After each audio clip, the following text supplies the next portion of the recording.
warahmatullahi wabarakatuh.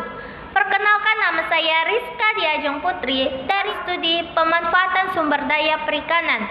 Nah, di sini saya akan menjawab beberapa soal ujian dari nomor 1 hingga nomor 4. Yang pertama, jelaskan beberapa perbedaan mendasar antara hewan avertebrata dan vertebrata. Jelaskan pula aplikasi ilmu avertebrata air dalam bidang penangkapan ikan.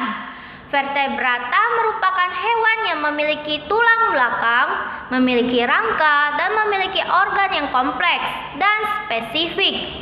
Sedangkan avertebrata tidak memiliki tulang belakang dan tidak memiliki rangka, dan susunan organnya lebih sederhana. Aplikasi ilmu yang dipakai adalah sebagai makanan ikan, sebagai parasit ikan, dan juga sebagai pemangsa ikan.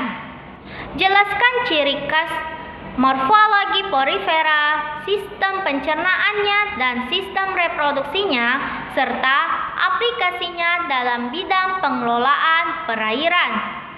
Ciri khasnya ialah mempunyai pori-pori untuk makanannya, berkembang biak secara aseksual dan seksual, rangka berupa spikula dari zat kapur, berbentuk radial simetris dan multiseluler. Sistem pencernaan porifera akan sangat bergantung pada aliran air yang masuk ke dalam tubuhnya.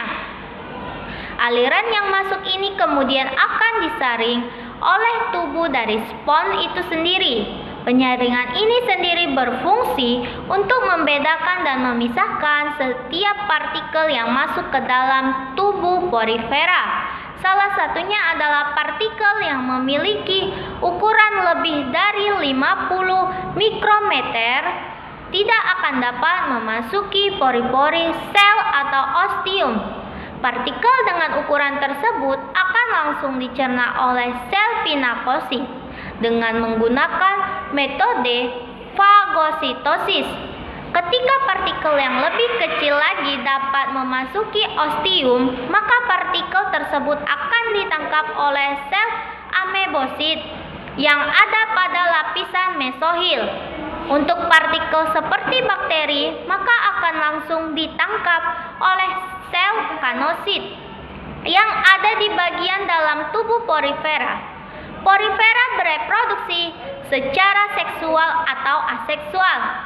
Spesies yang bereproduksi secara seksual mengeluarkan sel sperma ke air dan bertemu sel telur. Ada yang dilepas ke air dan ada yang tetap di tubuh induknya. Telur yang terfertilisasi berenang mencari tempat untuk menempel, dan tubuh menjadi individu baru. Secara ekseksual pembentukannya tunas. Tunas yang berbentuk memisahkan diri dari induknya, kemudian terbentuk individu baru. Aplikasi porifera sebagai penahan abrasi pantai yang disebabkan gelombang dan ombak laut, serta sebagai sumber keanekaragaman hayati. Ketiga, jelaskan ciri khas morfologi Annelida, sistem pencernaannya, dan sistem reproduksi, serta aplikasinya dalam pengelolaan perairan.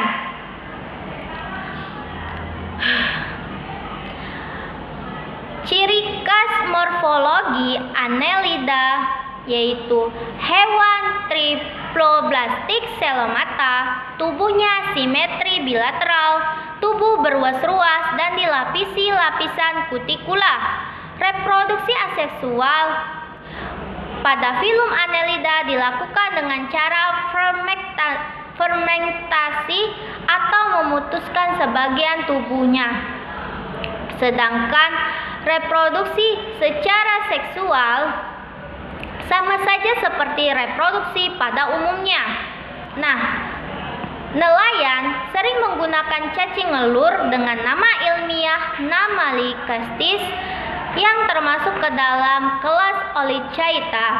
Cacing ini menyerupai cacing tanah tetapi tidak memiliki banyak kali di sisi tubuhnya.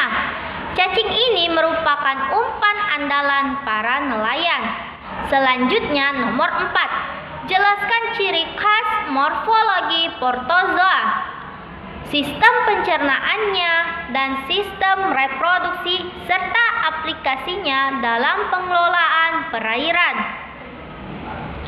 Ciri khas protozoa adalah bersel satu, berkoloni, simetris tubuh, tidak ada bilateral, radial, atau spherical. Bentuk sel umumnya tetap kecuali rhizopoda inti jelas, satu atau lebih, tidak memiliki organ atau jaringan pergerakan yang disebut flagella. Cilia atau Spedepodia atau dengan sel itu sendiri, beberapa spesies memiliki pelindung atau cangkok. Banyak di antaranya yang membentuk kista hidup bebas, komensalisme, mutualisme, atau parasitisme.